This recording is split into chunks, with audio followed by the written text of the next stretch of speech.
You can be brilliant and still be bypassed. You can be capable and still not be called. You can deliver results and still not be invited back. Because leadership is not just about what you produce.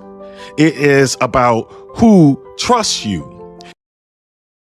Ready to grow with resilience, clarity, and confidence in leadership, career, and faith? Welcome to The Next Move. I'm Orvin, Kimbrough, CEO, author, and founder of The Thriver's Path. I went from foster care to the CEO seat, and here's what I learned. Transformation doesn't start with a title. It starts with your next move. How you reframe your thinking, reclaim your agency, and rename what's possible. If you're done circling and ready to step forward, you're in the right place. Let's make your next move your best move. Welcome back to The Next Move, the podcast where we explore faith, leadership, and personal growth to help you take your next step with purpose and confidence. Folks, I'm your host, Orvin Kimbrough. I'm so glad you're here. Today, I want to talk about something that does not get talked about enough, especially among high achievers, especially among leaders, builders, and people who have had to fight their way into rooms they were not always expected to enter. Today, we're talking about relational capital. And I want to start here, right here. Have you ever walked into a room and wondered, do I belong here? Do they see me? Do they trust me? Do they know my heart? Some of us have learned early in life that performance was survival. If I do well enough, if I achieve enough, if I prove myself enough, if I become useful enough, maybe, just maybe, I'll finally feel secure. I know that mentality well. Growing up in foster care, you learn how to read a room quickly. You learn how to adapt. You learn how to perform. You learn how to survive transitions. And you learn something else too. You learn relationships can disappear. People can leave. Promises can break. Rooms can change. So you double down on competence. You start thinking, if I become undeniable, no one can take my place.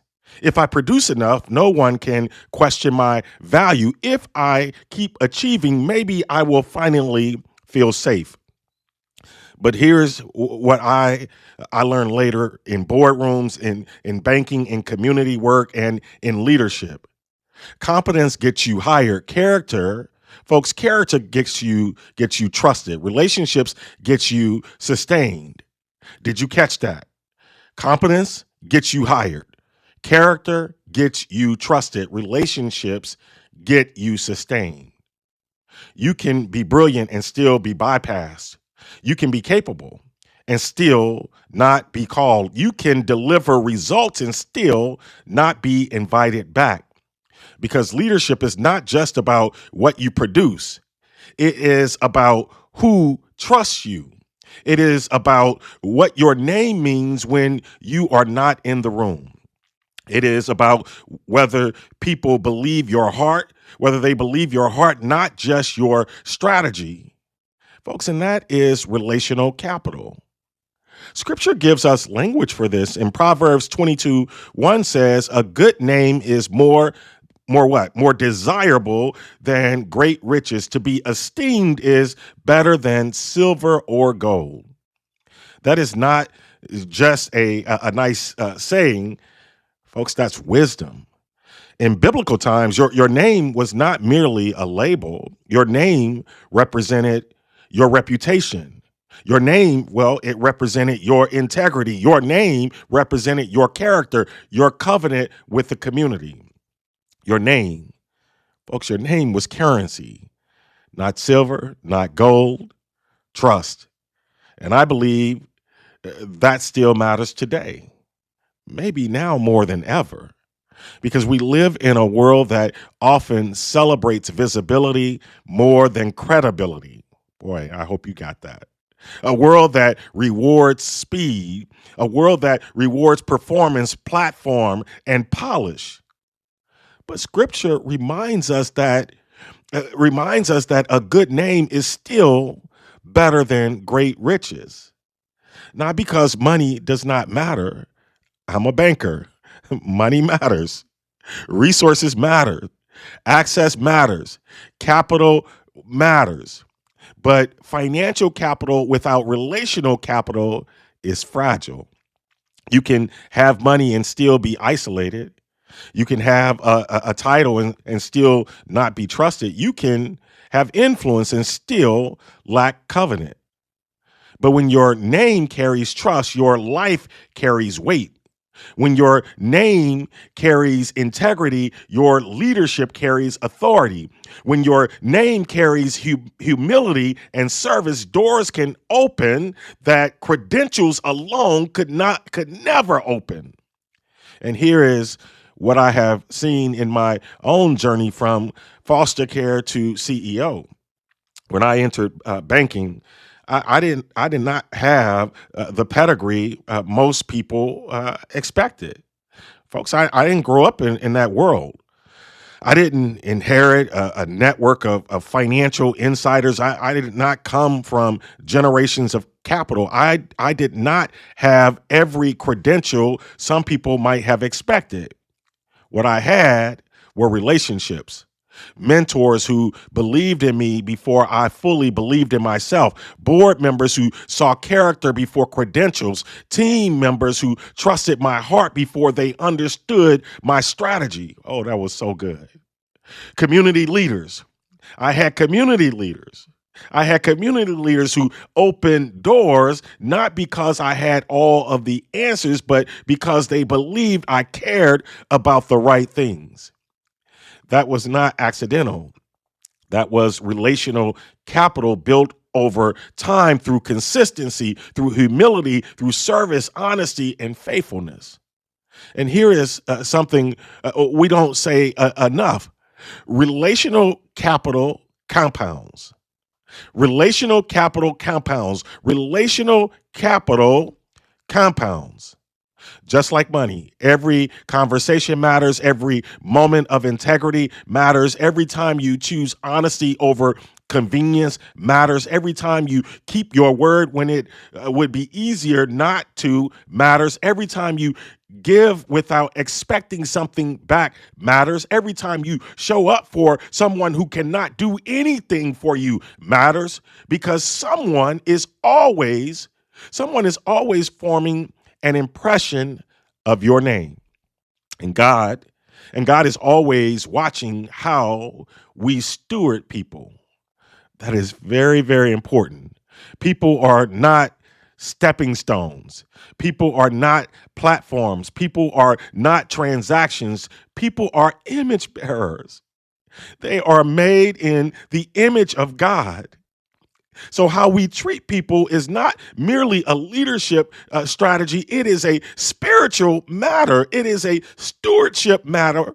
It is a discipleship matter. The higher you rise, the less people evaluate you solely on skill. Hope you caught that. They evaluate you on trust. Can I trust you with power? Can I trust you with people?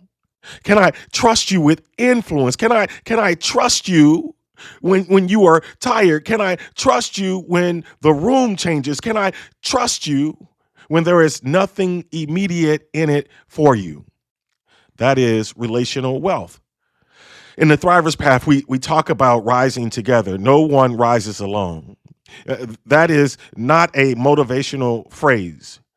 That is a structural truth. That is spiritual truth. That is biblical truth. From Genesis to Revelation, God works through relationship, covenant, family, community, discipleship, the body, the church, the household of faith. Even Jesus, in his early earthly ministry, walked with people.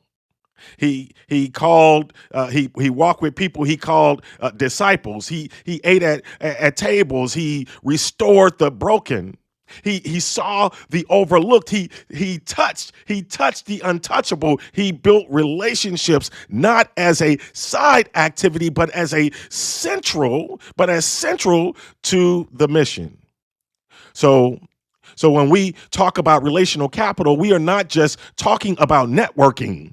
We are talking about stewardship. We are talking about covenant. We are talking about trust. We are talking about the sacred responsibility of how we carry people and how we allow others to carry us. You cannot build enduring influence in isolation. You cannot sustain leadership without trusted partnerships. You cannot grow beyond a certain point without relational equity. And some of you listening are tired. You've been working hard. You've been grinding. You've been grinding. You have been proving yourself. You have been carrying more than people know. And you may be wondering why the breakthrough has not come. Let me offer a gentle question. Are you building relationships with the same intentionality that you are building your resume? Because one day your resume will stop speaking for you. Your relationships will not. Your name will still be speaking. Your character will still be speaking. The way you treated people will still be speaking. The trust you built will still be speaking. Now let's take a step back and apply the triple R method. First, we want to reframe. Relationships are not soft skills; they are strategic assets. But for people of faith, they are even more than that. Relationships are sacred assignments. They are not distractions from the real work. They are often the real work. When I shifted from seeing relationships as optional to seeing them as infrastructure, my leadership changed. Meetings became opportunities for trust building. Difficult conversations became investments in credibility. Community engagement became long-term equity. Follow-up became ministry. Listening became leadership. Encouragement became stewardship. Reframe it. You are not just being nice. Reframe it. You are building long-term leadership capacity. You are practicing faithfulness. You are honoring the image of God in other people. You are building a name that can be trusted. Second, reclaim. Some of us have relational wounds. Maybe you have been betrayed. Maybe you've been overlooked. Maybe you've been used. Maybe perhaps you've been excluded or dismissed. Maybe your background made you feel like you were always on the outside looking in. I actually understand that. When you have experienced instability early in life, you may protect yourself by staying guarded. You may rely only on yourself. You may trust results more than people. You may become highly competent but deeply cautious. You may say, I'm fine, when you are really just protected. But leadership requires vulnerability, and faith requires trust, not reckless trust, not blind trust, not trust without wisdom, but courageous trust. You must reclaim your willingness to be in relationship again. You must reclaim your ability to receive support. You must reclaim the courage to be seen, because relational capital requires openness. And here is the hard truth. You cannot build deep trust while staying emotionally distant. You cannot lead people well if you refuse to let anyone know you. You cannot rise together if you are determined to rise alone. Reclaim your purpose, reclaim your name, reclaim your commitment to becoming the kind of person whose reputation opens doors for others, not just for yourself. That is stewardship. That is leadership. That is kingdom work. And third, and finally, rename. You are not networking. You are building covenant. You are building community. You are building a circle of mutual responsibility and shared growth. Networking can feel transactional. Relational capital is transformational. Networking asks, what can I get?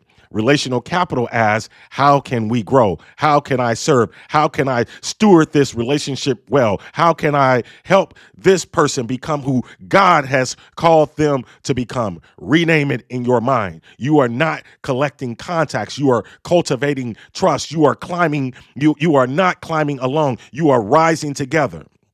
Now, let me make this more practical. Relational capital grows through 5 things. First, presence.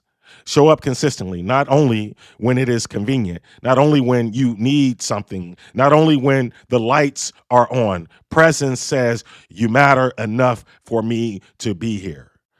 Second, integrity. Do what you say you will do. Keep your word, follow through, tell the truth, own your mistakes. Integrity is how your name gains weight. Third, generosity. Offer value before you need something. Encourage someone. Make the introduction. Share the insight. Open the door. Bless people without keeping score. Scripture says Scripture says it is more blessed to give than to receive. That applies to leadership too. Fourth, listening. Listening. Seek understanding, not dominance. Listen for what is said and what is unsaid. Listen to learn, not just to reply. Some of the greatest trust you will ever build comes not from what you say, but from how deeply you listen. Fifth, stewardship. Stewardship. Protect your name like it is generational wealth, because it is. Your name can bless your children. Your name can bless your community. Your name can bless your organization. Your name can open doors for people who come behind you. A good name is not just personal. It can become generational. Some of you want financial freedom. Let me tell you something as a banker. Financial capital without relational capital is fragile. Markets shift. Roles change. Titles expire. Companies reorganize. Opportunities come and go. But if your name carries trust, you will never be without possibility.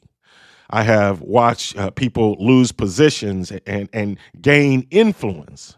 I have watched people leave companies and take entire networks with them because trust followed them. I have watched people with less formal authority carry more real influence than people with bigger titles. Well, why is that? Because their name meant something. Your name travels before you.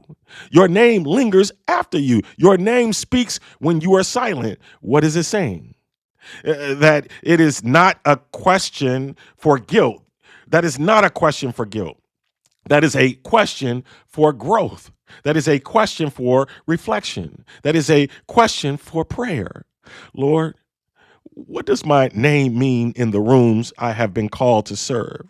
Lord, am I stewarding trust well? Lord, am I building relationships that honor you? Lord, am I using people or am I serving people? Lord, am I trying to rise alone or am I committed to rising together? Here is your reflection for this week as we wrap up. Who needs your intentional presence?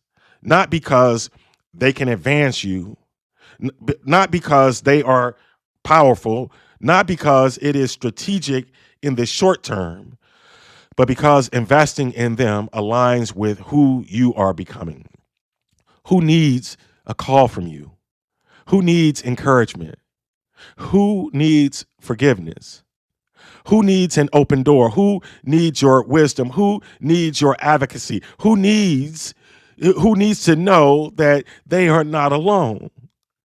Relational capital is slow wealth. It does not always flash. It does not always trend. It does not always produce an immediate return. It compounds quietly. But over time, it becomes the difference between access and isolation, between influence and obscurity, between performance and trust, between rising alone and rising together. So let me close with this. I did not become CEO alone. I did not move from foster care to corporate leadership alone. I did not build institutions alone. I did not survive my early story alone. People carried me. People believed in me. People vouched for my name. People prayed for me. People opened doors for me. People saw something in me before I had language for it myself. And now it is my responsibility to do the same. That is the stewardship of relational capital. That is part of what it means to live faithfully. To whom much is given, guess what? Much is required. So this week, don't just chase performance. Build trust. Don't just sharpen your skills, strengthen your name. Don't just plan your next move, invest in the people who will walk it with you. Because a good name, scripture reminds us, is better than silver or gold. And trust is the wealth that sustains your rise. I'm so glad you're here. And I believe your next move begins with the relationships. Your next move begins with the relationships. Your next move begins with the relationships you choose to nurture. Let's rise together. Thanks for spending time with me on The Next Move. I hope today's reflection helped you see your situation differently and reminded you that you're not stuck, you're being strengthened. If this episode resonated, share it with someone who's standing at the edge of their next move. And be sure to subscribe so you don't miss what's ahead. For deeper reflections, tools, and guided pathways for growth, visit orvinkimbrough.com and explore the Thriver's Path. Until next time, remember, every small step taken with intention moves you closer to the life and leadership you're becoming. Let's keep moving forward together.